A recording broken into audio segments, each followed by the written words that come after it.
इस कहानी को दोस्तों हमने 2 पार्ट्स में डिवाइड किया है।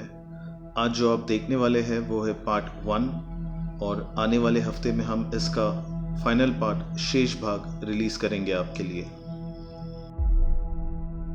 हेलो मेरे प्यारे दोस्तों, आशा करता हूँ कि आप सब स्वस्थ और सुरक्षित होंगे। दोस्तों धन्यवाद हमारे वीडियोस को देखने और पसंद करने के लिए।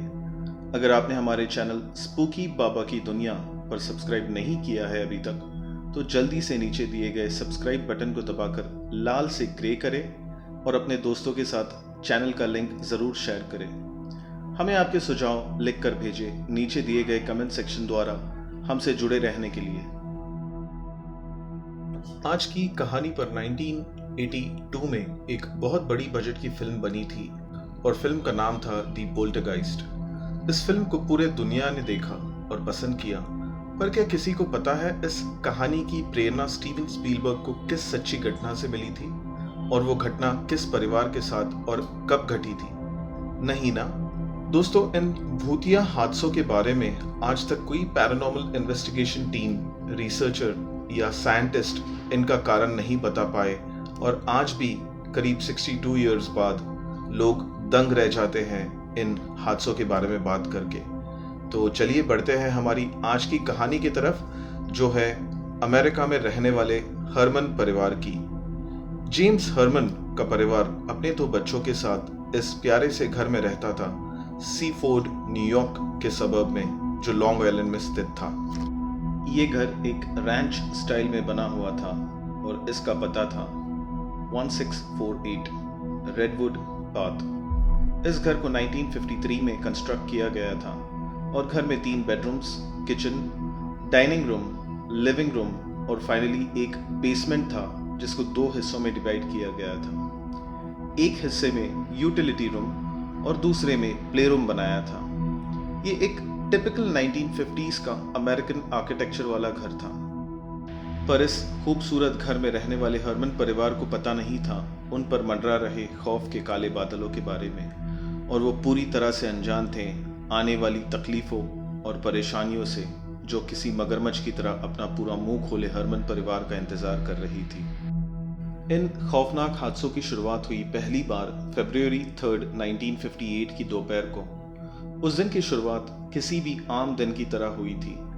मिसेस हरमन, जो एक नर्स थी, वो अपने घर पर उनके बच्चों के स्कूल से आने का इंतजार और लंच की तैयारी कर रही थी, और फिर स्कूल से बच्चे आ गए।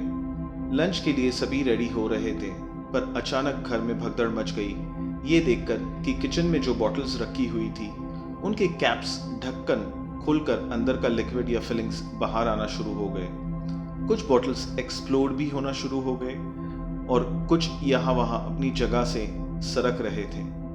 ये सब दिखने में बहुत डरावना था, क्योंकि ये सब कोई करता हुआ नजर नहीं आ रहा था, मानो जैसे कोई अदृश्य शक्ति ये सब चीजें कर रही हो। कुछ देर बाद जब परिवार के लोगों ने घर में छानबीन की तो पता चला कि बेसमेंट में एक ब्लीच की बोतल भी खुली हुई थी। बाथरूम में शैम्पू, स्टार्च और मेडिसिन की बोतल्स का भी यही हाल था। मास्टर बेडरूम में होली वाटर की बोतल भी खुली हुई थी और उसमें से होली वाटर का पवित्र जल बाहर गिरा हुआ था। ये सभी बोतल्स ट्विस्ट कैप से सील्ड थी, जैसे कि हम सब आम तौर पर बॉटल यूज करने के बाद कैप फिर से थ्रेड करके लगा देते हैं। परेशान होकर मिसेस हरमन ने अपने पति को कॉल किया, जो एयर फ्रांस न्यूयॉर्क में काम करते थे। जब पत्नी ने ये मिस्टर हरमन को बताया तो वो भी कुछ समझ नहीं पाए इन हादसों का कारण, और क्योंकि परिवार के किसी सदस्य को कोई चोट नहीं आई थी तो उन्होंने इस बात को टाल दिया और फिर से अपने काम पर लग गए। मिस्टर हरमन ने शाम को घर लौटते समय सोचा कि घर पर जो हादसे हुए हैं उसका कारण कोई केमिकल रिएक्शन हो सकता है, और फिर घर जाकर उन्होंने इसी बात की छानबीन की। पर जब उन्होंने सब बॉटल्स को चेक किया तो उन्हें ऐसा कुछ भी नहीं मिला जिससे वो अपनी केमिकल रिएक्शन वाली थियोरी से जोड़ सके, और वो भी अपनी पत्नी और बच्चों की तरह परेशान हो गए कि ऐसा क्यों और कैसे हुआ। अगले दिन कुछ भी असाधारण नहीं हुआ और उसके बाद वाले दिन भी सब कुछ नॉर्मल था, पर इस घटना के चौथे दिन थर्सडे को वही हादसा फिर से हुआ। करीब 6 बॉटल्स अपने आप खुल गई, जिसमें एक नेल पॉलिश बॉटल थी जो बर्स्ट हो गई और कुछ रबिंग अल्कोहल की बॉटल्स थे। Starch bottles, bleach bottles, detergent bottle और होली वाटर की बॉटल भी थी। फिर इसके बाद वाले दिन फ्राइडे रात को यही हादसा हुआ, पर इस बार पति जेम्स हरमन को शक हुआ अपने बेटे पर, जिसको साइंस का विषय बहुत पसंद था। मिस्टर हरमन को लगा कि उनके बेटे ने साइंस का कोई एक्सपेरिमेंट किया होगा, जिसके कारण ये सब हादसे हो रहे हैं। इस थियोरी को लेकर पिता ने अपने बेटे पर पूरा 1 हफ्ता बड़ी बारीकी से नज़र रखी, पर मिस्टर हरमन का ये शक बिल्कुल गलत था और उनके छानबीन करने पर ऐसा कुछ भी सामने नहीं आया। फरवरी 9 संडे के दिन फिर से सारे बॉटल्स के कैप्स खुलकर अंदर का लिक्विड बाहर आना शुरू हो गया। बॉटल्स फिर से यहाँ वहाँ अपनी जगह से होना शुरू हो गई और कुछ बॉटल्स एक्सप्लोड भी हुई। पिता जेम्स हरमन बाथरूम में दौड़े जहाँ उनके बेटे जिमी थे, पर जेम्स ने ये देखा कि बाथरूम में रखी मेडिसिन और शैम्पू की बॉटल्स भी अचानक अपनी जगह से सरकने लगी और फिर कुछ देर बाद वहाँ नीचे वॉश बेसिन में गिर गई। अब मिस्टर हरमन के पास इन सब बातों को एक्सप्लेन करने के लिए कोई थ्योरी नहीं थी और आखिरकार परेशान होकर उन्होंने नासू काउंटी पुलिस डिपार्टमेंट को फ़ोन किया। काफ़ी समय तक उन्होंने लेफ्टिनेंट ई रिचर्डसन को घर में हो रहे हादसों के बारे में समझाने की कोशिश की, पर यह सब लेफ्टिनेंट को एक मजाक जैसे लग रहा था।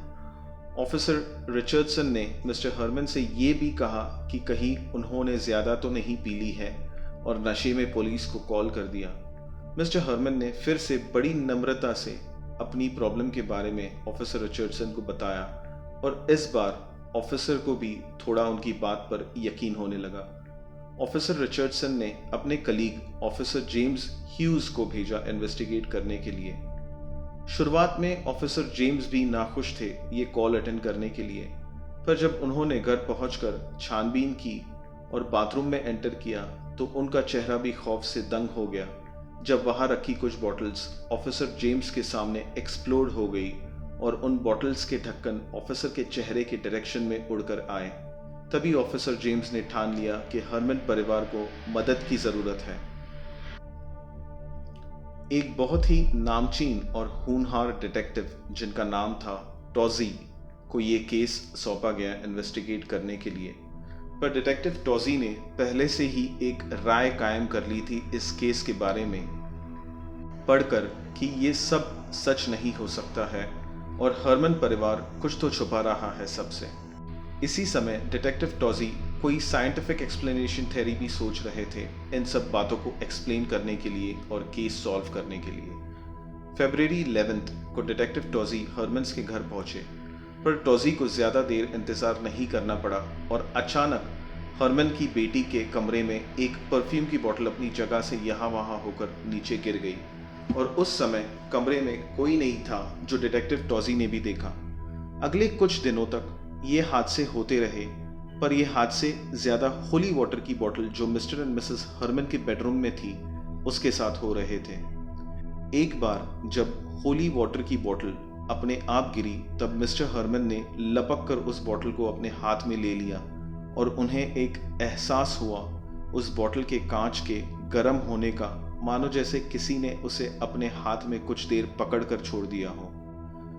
उसी दिन फरवरी 15 की शाम जब बच्चे लिविंग रूम में अपनी एक कज़न मैरी के साथ टीवी देख रहे थे, तब सोफे के बगल में रखा एक कांच का वाज शेक होने लगा और फिर करीब टेबल से 2 फीट ऊपर हवा में उठा और नीचे जमीन पर आ गिरा।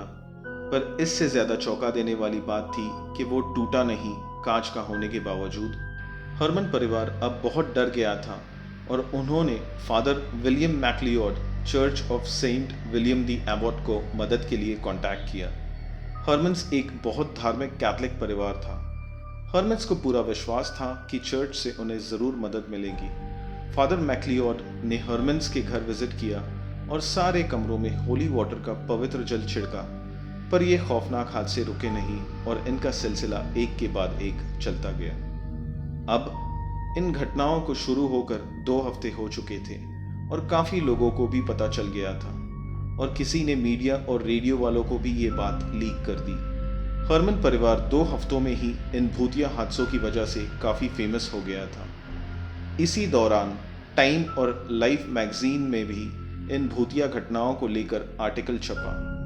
दिन हो या रात, हरमन्स के घर के सामने मीडिया वालों की भीड़ लगी रहती और आने जाने वालों की भी।